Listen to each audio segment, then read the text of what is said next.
You're welcome to Sunday Prime on Nadia TV. This is the show where we bring you innovation-driving stories, also that shaping Nigeria and also beyond in the world of tech and also innovation. My name is Paul, and we begin with a story from Ghana, where we see that the Ghanaian government has announced a partnership with TikTok to train 120 local content creators on October 12th.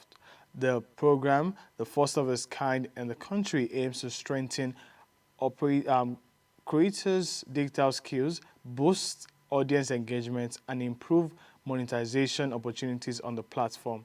The training will be delivered by a TikTok technical team from South Africa. Minister of Communication, Digital Technology and Innovation, Samuel George, says that the initiative reflects the government's commitment to support Ghana's fast-growing digital creative economy. He emphasized that creators will gain practical insights into how TikTok algorithm works, how to optimize visibility, and how to expand income streams through the platform. The program builds on recent efforts to formalize digital earning in Ghana.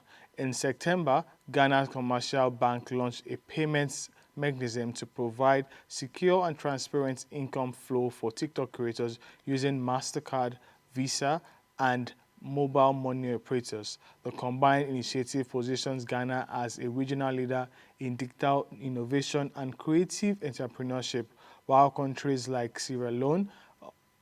Meanwhile, in Sierra Leone, the government of Sierra Leone, in partnership with the World Bank, has launched an artificial intelligence readiness assessment under the $50 million Sierra Leone Digital Transformation Project, SLDTP, announced in Freetown. The initiative aims to evaluate the country's preparedness to responsible AI adoption while shaping a roadmap for its forthcoming national AI strategy. The Minister of Communication, Technology and Innovation, Salama Ba, emphasized that the focus is on identifying national challenges AI can resolve rather than simply fitting the technology into existing systems. The assessment examines three pillars: compute to fix infrastructure, capacity to talk about skills, and context to discuss policy and regulation, to measure readiness levels and provide evidence for inclusive and ethical AI adoption. With 8.66 million mobile connections, but only about 1.8 million internet users, the study highlights the urgent need to bridge Sierra Leone's digital divide. Since October 2023, the SLDTP has connected 50 ministries, departments, and agencies, improving broadband access and strengthening public service delivery. Regionally, Sierra Leone moves align with similar efforts in Ghana and also Kenya, where national AI strategies have already been adopted. By acting early, Sierra Leone positioned itself among West Africa's AI pioneers, potentially unlocking new investment opportunities, building local expertise, and accelerating innovation in health, education, agriculture, and governance. If implemented effectively, the strategy could set a benchmark for responsible digital transformation across the continent. Meanwhile, in Rwanda, there's been an inauguration of a new cybersecurity innovation and training center known as the Cyber Hub in Kigali.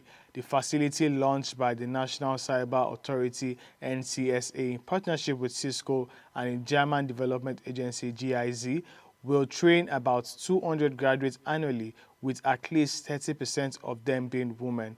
Located at the University of Rwanda College of Science and Technology, the center will serve as a hub for cybersecurity education, innovation, and advanced technology research. The Cyber Hub will offer access to Cisco's Network Academy, providing training in digital literacy, artificial intelligence, and cyber security certification. It will also feature laboratories and innovation spaces where students and industry professionals can also explore emerging technologies, including AI, machine learning, enabled cybersecurity tools. The initiative aims to strengthen Rwanda's digital resilience and also reduce the skill gap while creating qualified jobs in high-demand technological fields for Rwandans. The project comes at a time when Rwanda's digital economy is rapidly expanding. According to the National Institute of Statistics of Rwanda, the digital sector grew by 19% in the first quarter of 2025 alone, making it the country's second largest contributor to GDP, already ranked among Africa's leaders in cybersecurity with a Tier 1 status in the ITU Global Cybersecurity Index. Rwanda expects the cyber hub to further consolidate its position as a continental model for digital innovation and security. Let's take a quick break now, and Sunday Prime continues when we return. Platforms.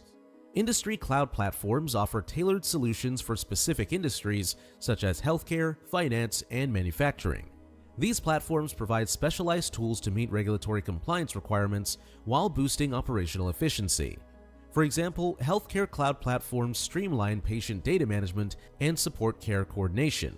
However, the challenge lies in ensuring data security and interoperability between platforms. The market for industry cloud platforms is expected to reach $83 billion by 2025.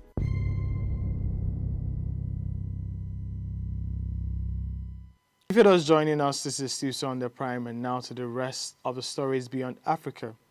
We see that 17-year-old Jacob Shaw from San Francisco has grown his nonprofit Mode to Code from a one-man experiment into a global program reaching more than 1,000 students across 5 continents. The initiative provides free coding lessons in artificial intelligence, web and game development with classes running in more than 30 schools and community centers. This year, Sean extended his program in senior assisted living facilities across the Bay Area. This session taught weekly by teen volunteers not only introduce older adults to digital tools, but also focuses on protecting them from online and phone scams, a growing threat that cost America over $5 billion in 2024. The effort is part of a wider push in the so-called age tech as technology becomes central to the lives of older generation. By bridging this the generation gap, Sean's team is helping senior citizens gain confidence with technology while giving young coders the chance to teach and connect in meaningful ways. Still in the U.S., we see that Trump's administration has tightened export restrictions on Chinese technology companies by extending sanctions to cover the subsidiaries. The new rule announced on Monday by the U.S. Department of Commerce ensures that any firm at least 50% owned by a company already on the entity list will now face the same restriction. Officials say that the measure closes loopholes that allow firms such as Huawei, YMTC, and DJI to continue accessing restricted technologies through affiliates. Beijing condemned the decision, describing it as extremely malicious and warning that China will take necessary steps to defend its companies. The move is the latest escalation in the U.S.-China tech rivalry, which has seen more than 1,000 Chinese firms blacklisted over alleged risk to American national security and foreign policy interests. The restrictions cover critical industries including semiconductors, artificial intelligence, and advanced robotics. Analysts say that the expanded control could disrupt tens of thousands of businesses and put a further strain on the relationship ahead of the planned meeting between President Donald Trump and Chinese leader Xi Jinping at the APEC summit in South Korea. The Commerce Department noted that some firms may receive temporary 60 days exemption, but emphasized the crackdown is vital to prevent sanctioned companies from invading U.S. oversight. So before we call it a wrap here on Sunday Prime, let's take another glance at our headlines. Ghana partners with TikTok to train local content creators. Meanwhile, in Sierra Leone, World Bank launches a AI readiness assessment to drive digital inclusion. And in Rwanda, they opened a security innovation and training center. And in the US, Teen Coda expands tech program to seniors.